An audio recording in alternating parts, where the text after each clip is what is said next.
కాలం ఇది ఎవరి కోసం ఆగదు. కాలంతో పాటు మనం పరిగెత్తాల్సిందే, కాలానికి తలవంచాల్సిందే తప్ప ఎదురు తిరిగితే సుడిగాలిలా చుట్టేస్తుంది. అందుకే ఎంతటి వారైనా ఆ కాలానికి తలవంచక తప్పదు. అలా కాలం అనే వలయంలో పడి నలిగే వాళ్లల్లో ప్రేమికులే ఎక్కువ.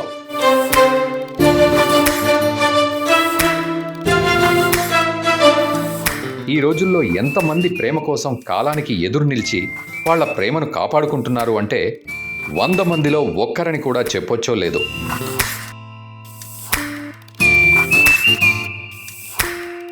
ఏది ఏమైనా ఒకసారి ప్రేమించడం మొదలుపెట్టాక కాలాన్నే కాదు, ఆ కాలం చెల్లాక వచ్చే చావునైనా ఎదురించి ఆ ప్రేమను నిలబెట్టుకోవాలి.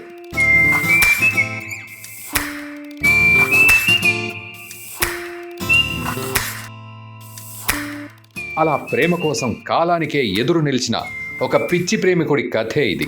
చూద్దాం ఆ ప్రేమికుడి స్వచ్ఛమైన ప్రేమ ముందు వేగంగా పరుగులు తీసే కాలం తలవంచిందో లేదో.